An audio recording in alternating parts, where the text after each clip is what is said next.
안녕하세요, 여러분. 오공쌤이에요. 자, 중2 확률 심화 5번째 시간 사이사이에 끼어앉는 가지수에 대해서 서술형 문제 한 문제를 풀어볼게요.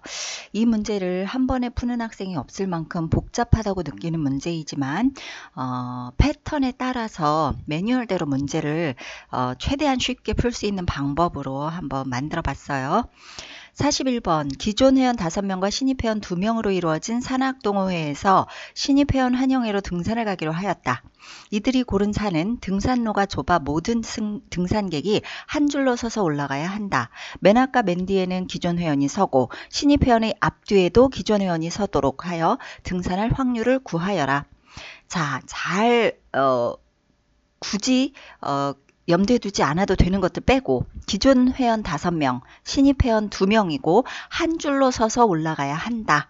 여기까지가 여러분 뭐가 되겠어요? 쌤이 이 확률 공부할 때 분자 분모를 나눴죠. 그죠? 한 줄로 올라서서 가야 할 때 이때 이런 경우라고 묻는 것이 바로 분자가 되는 거겠죠. 뒤쪽이. 그래서 7명이 한 줄로 서는 경우가 분모이고요. 맨 앞뒤에 기존 회원 그리고 기존 회원 사이사이에 신입 회원이 들어가는 것이 바로 분자가 되는 거고요. 보통은 분모보다는 분자가 복잡하기 때문에 분자를 먼저 구했었죠. 계속 일관성 있게 만드는 방법도 계속 같은 방법으로 만들고 있어요.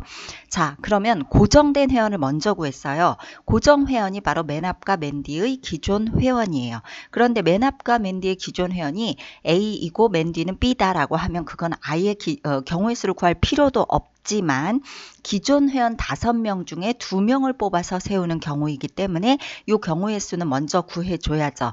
5명 중에 2명을 뽑아서 A, B로 세우든 B, A로 세우든 서로 다른 경우니까 순서까지 배열해야 돼요. 5명 중 2명을 뽑아 순서 배열하는 경우가 끝났어. 그럼 맨 앞에 맨 뒤에 기존 회원 서는 경우는 끝났어요. 그러면 이제 나머지 기존 회원 3명과 신입 회원 2명을 이 안에 세워야 되는 거죠. 그런데 여기서 신입 회원이 기존 회원의 사이사이에 있어야지 신입 회원이 연달아 2명 있으면 안 되죠. 이것도. 그래서 기존 회원을 고정시켜야 되고요. 그 사이사이 자리를 만들어줘야 되기 때문에 기존 회원 3명을 순서 배열하는 경우 이거는 선택을 할 필요도 없죠. 3명 모두 무조건 들어가야 되니까 3명을 순서 배열하는 경우의 수를 구해서 연속해서 곱해줘야죠. 7명이 한 줄로 세웠을 때가 바로 경우의 수 하나, 케이스 1이 되기 때문에 자, 곱해야 될 거야 나중에.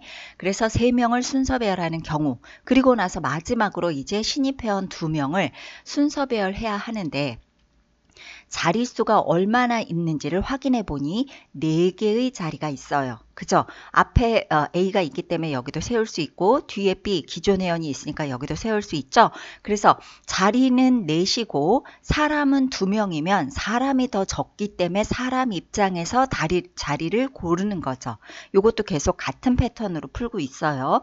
자, 그럼 자리 4개 중에 2개를 고르는 경우 그런데 그 자리를 만약에 2와 4를 골랐다 하면 2번과 4번 자리를 골랐다 하면 가, 나가 앉을지 나, 가가 앉을지에 따라 다르기 때문에 넷 중에 2개를 골라서 순서까지 배열하는 거죠.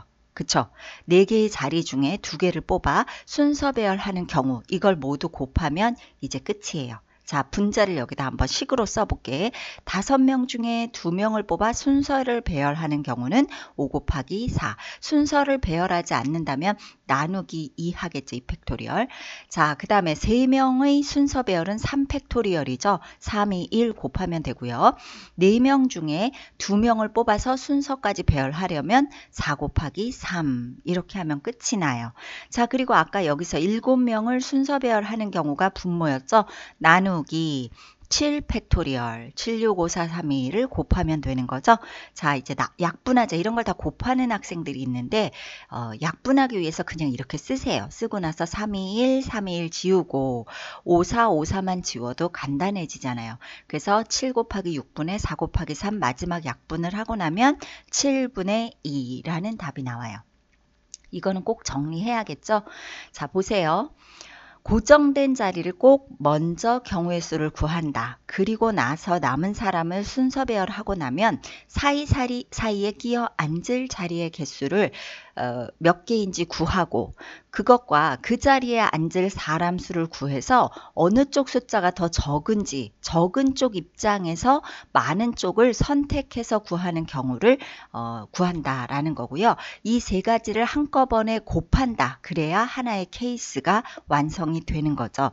자, 그림으로 마지막으로 여러분 머릿속에 정리해 두세요.